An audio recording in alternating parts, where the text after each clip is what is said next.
이 시간 하나님께서 우리에게 주시는 생명의 말씀은 잠언 24장 1절에서 22절 말씀입니다. 제가 하나님의 말씀을 봉독하겠습니다. 너는 악인의 형통을 부러워하지 말며 그와 함께 있으려고 하지도 말지어다. 그들의 마음은 강포를 품으며 그들의 입술은 재앙을 말함이니라. 집은 지혜로 말미암아 건축되고 명철로 말미암아 견고하게 되며 또 방들은 지식으로 말미암아 각종 귀하고 아름다운 보배로 채우게 되느니라. 지혜 있는 자는 강하고 지식 있는 자는 힘을 더하나니 너는 전략으로 싸우라. 승리는 지략이 많음에 있느니라. 지혜는 너무 높아서 미련한 자가 미치지 못할 것이므로 그는 성문에서 입을 열지 못하느니라. 악행하기를 꾀하는 자를 일컬어 사악한 자라 하느니라. 미련한 자의 생각은 죄요 거만한 자는 사람에게 미움을 받느니라. 내가 만일 환난 날에 낙담하면 내 힘이 미약함을 보임이니라. 너는 사망으로 끌려가는 자를 건져주며 사륙을 당하게 된 자를 구원하지 아니하려고 하지 말라. 내가 말하기를 나는 그것을 알지 못하였노라 할지라도 마음을 저울질 하시는 이가 어찌 통찰하지 못하시겠으며 내 영혼을 지키시는 이가 어찌 알지 못하시겠느냐. 그가 각 사람의 행위대로 보응하시리라. 내 아들아 꿀을 먹으라. 이것이 좋으니라. 송이꿀을 먹으라. 이것이 내 입에 다니라. 지혜가 내 영혼에게 이와 같은 줄을 알라. 이것을 얻으면 정령히 내 장래가 있겠고 내 소망이 끊어지지 아니하리라. 악한 자여 의인의 집을 엿보지 말며 그가 쉬는 처소를 헐지 말지니라. 대저 의인은 7번 넘어질지라도 다시 일어나려니와 악인은 재앙으로 말미암아 엎드러지니라. 내 원수가 넘어질 때에 즐거워하지 말라. 그가 엎드러질 때에 마음에 기뻐하지 말라. 여호와께서 이것을 보시고 기뻐하지 아니하사 그의 진노를 그에게서 옮기실까 두려우니라. 너는 행악자들로 말미암아 분을 품지 말며 악인의 형통함을 부러워하지 말라. 대저 행악자는 장래가 없겠고 악인의 등불은 꺼지리라. 내 아들아 여호와와 왕을 경외하고 반역자와 더불어 사귀지 말라. 대저 그들의 재앙은 속히 임하리니 그 둘의 멸망을 누가 알랴. 아멘.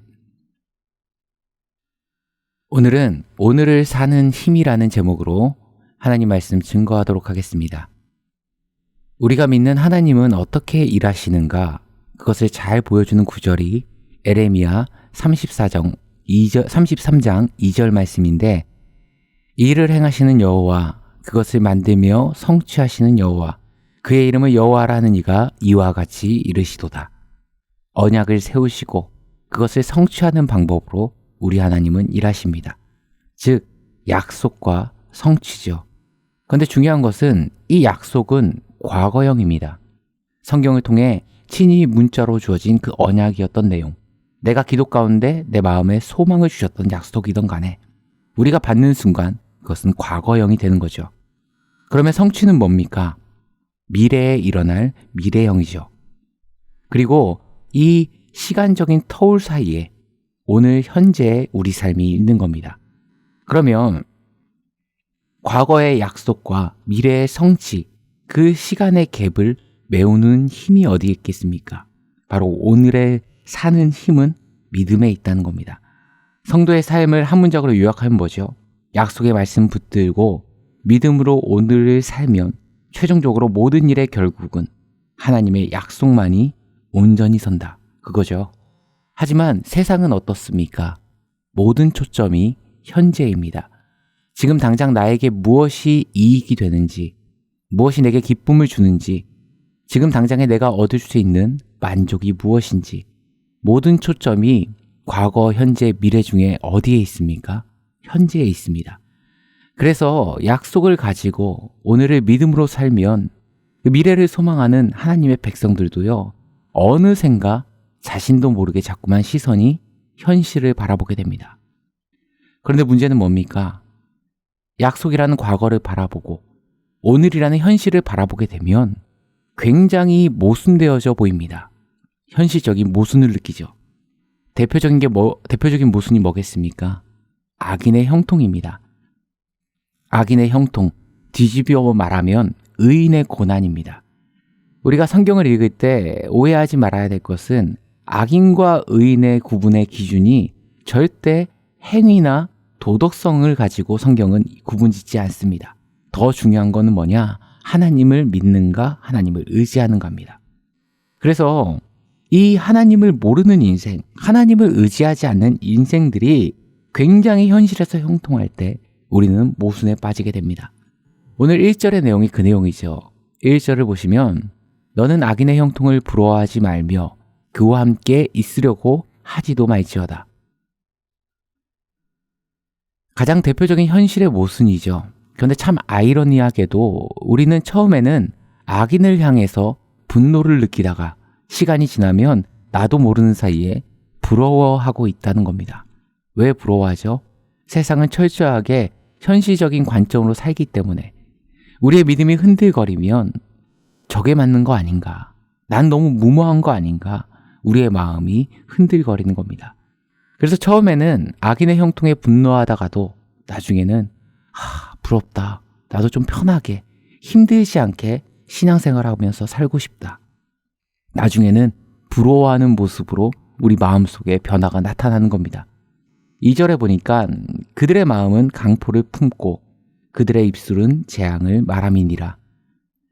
현실적인 악인들이 아까도 말씀드렸지만 하나님을 모르고 의지하지 않는 그런 모든 인생을 성경은 악인이라 지칭합니다. 이들은요, 강포, 강한 폭력, 무자비하고 잔인한 폭력인데 이것은 그들이 누군가에게 힘을 가할 수 있는 위치에 있다는 겁니다.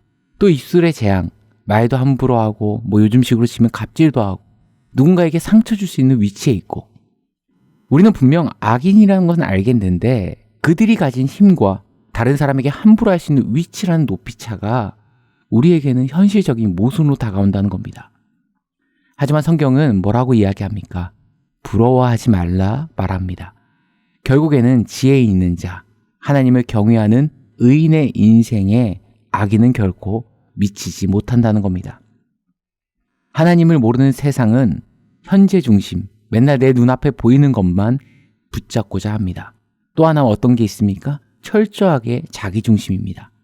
그런데 의인의 특징은 뭡니까? 하나님 중심이고 언약 중심입니다. 그게 지혜죠. 그러니까 어리석은 자는 어디에만 매달려 있습니까? 항상 당장의 이익만 매달립니다. 그래서 한 치 앞도 못 내다봅니다. 한 치 앞도 못 내다볼 뿐만 아니라 철저하게 자기중심적으로 생각합니다. 그래서 누구를 속이는 것 같지만 자기중심적으로 사는 것이 자기 자신부터 속는 인생입니다. 5절부터 8절까지가 그 얘기를 하고 있습니다. 그러면서 하나님을 믿고 예수 그리스도란 말씀을 품고 사는 이들에게 권면하죠. 10절 보시면 내가 만일 환난 날에 낙담하면 내 힘이 미약함을 보이니라. 절대로 낙담하지 말라는 겁니다. 쉽게 말해 오늘을 살아간 그 믿음이 흔들리지 말라는 겁니다. 하나님의 약속은 반드시 성취되니 지금 당장 너무 힘들다고 해서 세상의 방식으로 내 삶을 풀어나가지 말라는 겁니다.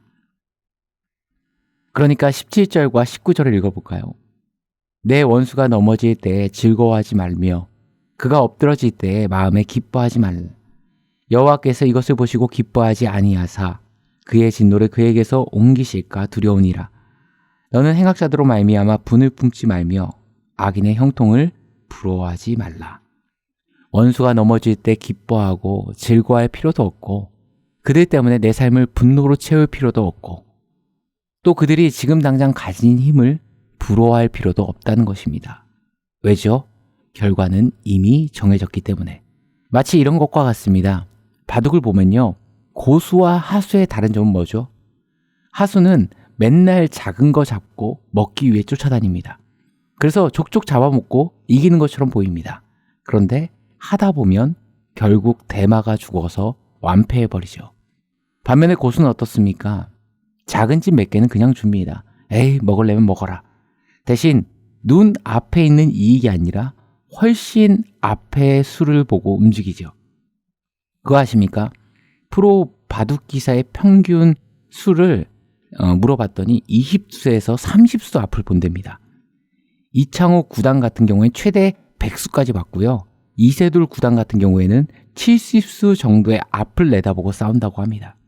그러니까 한 집, 두 집, 작은 집 싸움을 빼앗겼다고 낙심하지 마십시오. 그것이 인생 전체라는 판에서는 큰 의미가 있는 것이 아닙니다. 그것들이 우리 인생의 결코 대마가 아니라는 겁니다. 그렇기에 성경은 일희 일비하지 말라고, 그것 때문에 울지 말고, 좋은 일이 생겼다고 웃지 말고 더 멀리 있는 것을 보라 말합니다. 그리고 우리에게 약속합니다. 16절, 대저 의인은 7번 넘어질지라도 다시 일어나려니와 악인은 재앙으로 말미암아 엎드러지느니라. 지금 5번 넘어졌고 6번 넘어졌다고 좌절하지 말고 낙담하지 말라는 겁니다. 우리가 하나님의 약속의 말씀을 붙들고 약속이라는 과거의 시간과 성취라는 미래의 시간 사이에 오늘을 믿음으로 살아가게 되면 현재 우리가 넘어진다 하더라도 그것이 6번이든 7번이든 간에 우리 주님께서 일으키시고 우리 인생 가운데 하나님의 약속을 신실하게 이뤄가실 줄 믿습니다. 이런 하루의 은혜가 임하는 영혼의 모든 성도님 되시길 간절히 소망합니다. 함께 기도하시겠습니다.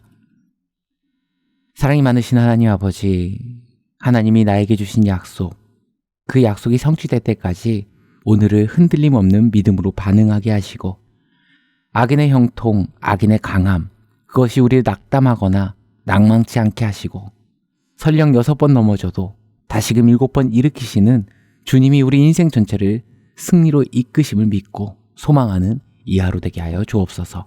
이 모든 말씀 우리 주 예수 그리스도의 이름으로 기도드리옵나이다. 아멘.